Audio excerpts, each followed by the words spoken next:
streamers. So, ayan, papasok ulit tayo. Normal days. Guys, nakakuha tayo ng free plants. A few moments later. Streamers, so kagagaling lang natin ng work. Pero ako yung lalakad kay Tito kasi si Daryl natutulog na.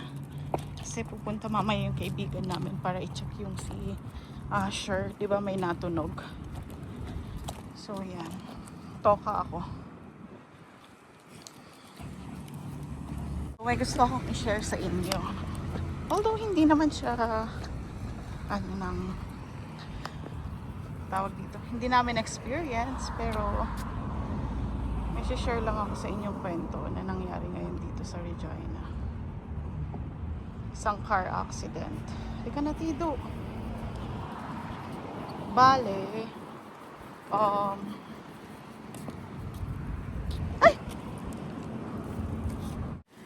so yun, patalastas muna si Tido, nag-poop na. Ito yung so ayun, ito ay concern sa mga katulad nating immigrants and yung mga dito talagang nakatira na. Crash yun, car accident. Bale, popost ko na lang siya and isa-summarize na lang natin. SUV driven by Saskatchewan Roughriders linebacker Jaden Dalkey was driving the wrong way when it collided with a black SUV driven by 22-year-old Bhishma Rajaguru from Regina. Both were pronounced dead on scene. The crash creating an outpouring of grief for two families and the province at large. For one family, the loss of a football player in the prime of his CFL career. For another, the loss of a young man making a life in Canada. Sierra D'Souza Butts joins us now live in studio with the latest on what happened. Guys, sa pagkakaintindi namin, so wrong way yung isa, si driver A, na isang famous player ng football na nire-represent niya yung province ng SK. So, etong si Kuya, wrong way, and may nakasalubong siyang isang pauwi galing sa work. So, yung galing sa work na yon, syempre pauwi na, hindi niya namamalayan na merong ganun na nagmamadaling driver. Tara muna, itapon muna natin yung tae mo. Ito naman, nakakat yung kwento eh. Ulitin ko. So, wrong way yung isa. Yung isa naman pauwi na from Saskatoon daw. Eh di nagkabanggaan. Walang nabuhay sa kanilang dalawa. Then, ayon sa pagkakabasa namin, yung si guy na wrong way ay tinakbuhan pala ang isang gasoline station at hindi nagbayad. Ito si popular player. So, tinatakbuhan niya, then nag-call daw ng police. So, kaya siya nagmamadali at na wrong way. Ang masakit guys, nag-drive siya, nalasing siya at may nakitang bawal na gamot doon sa car niya. So, yun ang nakakatakot. Diba? Yun yung Highway 11 na dinadaanan namin pag galing tayo ng Regina Beach. So, yung pababa doon kasi lumps din yung pinanggalingan nila eh. Yung isa is galing sa Saskatoon. Ayun, nagkabanggaan, namatay. Ang masakit pa nito, yung isa is yung galing sa work na nasa right of way is 22 years old lang at international student. And wala siyang family dito kahit isa. So, ang kasama niya lang is yung mga nakilala niya ng friends. Kaya, nakakapanlumo, di ba? Pag ikaw yung magulang nun, namatay ng anak mo, then sasabihin ganito. Hindi mo siya madaling tanggapin, of course. So, yun ngayon ang debate natin. Naging topic ko to kasi nga sa side nung isa na hello, come here. So, yung side, meron pa. Sa side nung isa, pinanganak siya dito at lumaki siya dito. So, syempre, ang simpat siya sa kanya, di ba? Hindi na nila, tawag dito, hindi nila na, nabigyan ng parang spot yung isa pang namatay. Although, lumalabas lagi is, oh, namatay to, condolences dito sa isa. Pero yung isa na katulad naming immigrant, wala man lang nagsabi na, oh, condolences, ganon. Yun yung masakit. Parang, according sa mga kaibigan ko na same community dun sa 22 years old, sabi nila, nag-contribute na lang daw silang lahat, yung community nila. Halimbawa, kami, Filipino community. One eternity later. Yes. See, I told you that. Hello guys. So, ayan na, yung in-order kong bread from ni Pawin. Thank you, Sis Ever and friends. Who gave you that? So, dinala nila to sa ano? Ha? Who gave you This that? one. Where is that bread from? From Tita Ever ni Pawin. Nipawin? What Nipawin? It's a place Where? in Saskatchewan. It's another town. Okay. This one is delicious. Okay, I want to try. Get one. Get one only. Any? Yummy. What's the rate? 10 out of 7. So, ayun.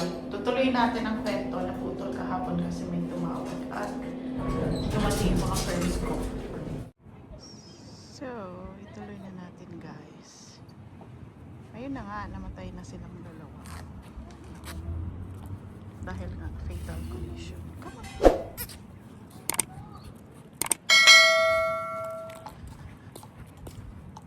Sinong sisisihin? For me, wala nang dapat sisihin kasi wala na rin namang point manise, di ba? Tapos na eh. Parehas naman silang namatay na. Yun nga lang, sayang yung mga buhay nila. Kawawa. Kawawa yung dalawa nila. Pero mas naawa ako dun sa isa. Mainit-init yan debate ngayon kasi nga yung isa daw kasi mas binigyan ng atensyon, tinuunan ng atensyon dahil nga isa siyang popular na manlalaro na nagre-represent ng probinsya. Tapos yung isa, typical lang na immigrant.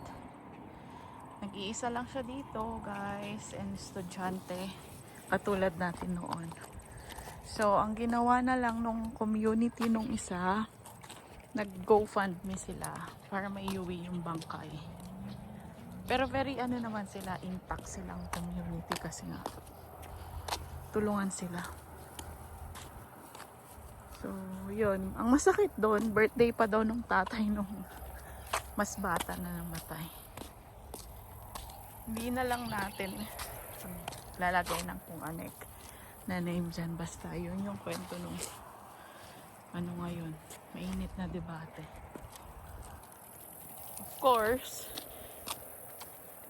sa akin lang, napakalungkot dahil, di ba, isa-isang iglap, mawawala agad yung mo, pangarap mo sa buhay. So, once kahit maingat ka sa pagdadrive, kung may nakasalubong kang laseng na hindi mo naman alam kung saan pupunta, wrong way, ganon. Tapos napakabilis.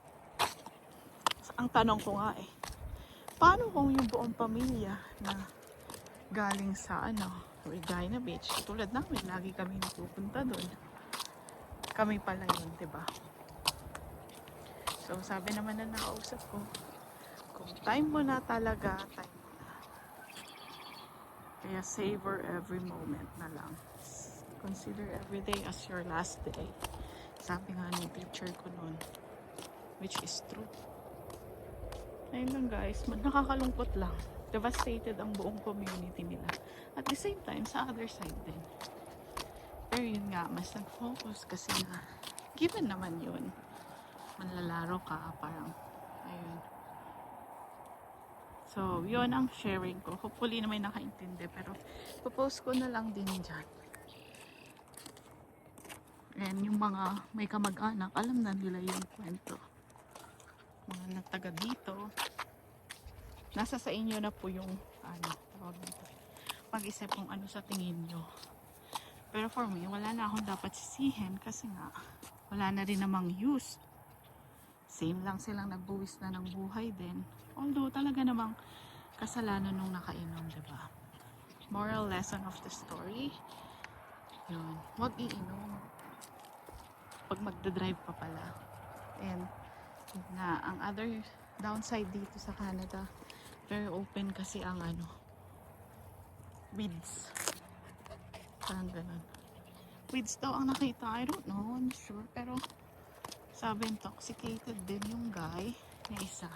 Which is yung nag-wrong way. Ang masaklap pa yun. Hindi siya nagbayad nung nagpagas siya. Kaya, ang dami siyang, red flags. Pero, wag na natin yung sisihin kasi wala na din naman siya. Malungkot nga lang. Diba? Kasi may nadamay. Kung nagsolo sana, parang mas, sige. Pero, yun nga. O, tara na, Tido. Let's go back. Ay, tinali mo yung leg mo. Tido! Come on na. Let's go back. Mababalik na tayo, guys. Tapos ang session ni Tido Pakundo. Nagawan. O, mag-pi ka na lang. Pi. Tas bukas, wala tayong pasok. Papaayos tayo ng sasakyan. 2 sasakyan ang sira. Yung isa mas matindi. Yung isa yung aircon niya lang. So, good luck.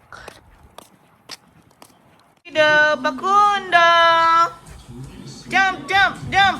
Jump, jump, jump! Kiss Ella, Tito! Kiss Ella! Ay, sus! Ay, sus!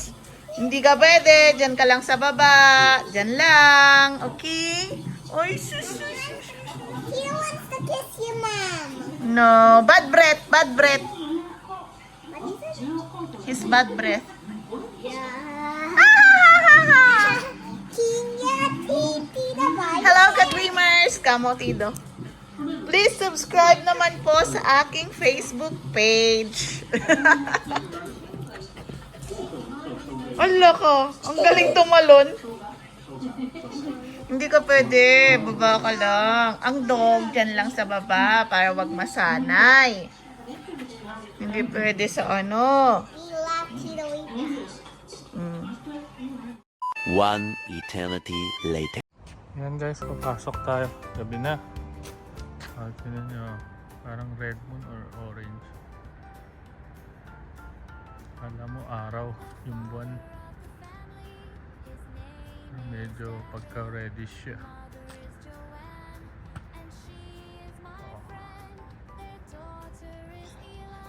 Sarado na yung namin. Swimming pool hanggang 9:30 lang. At medyo malamig-lamig ng konti. Hindi ganun kainit sa gabi. Malamok nga lang nga.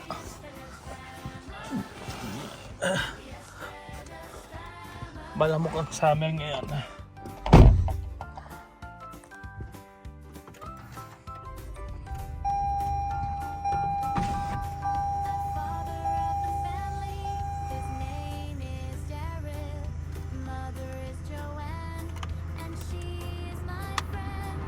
Kulog na kulog.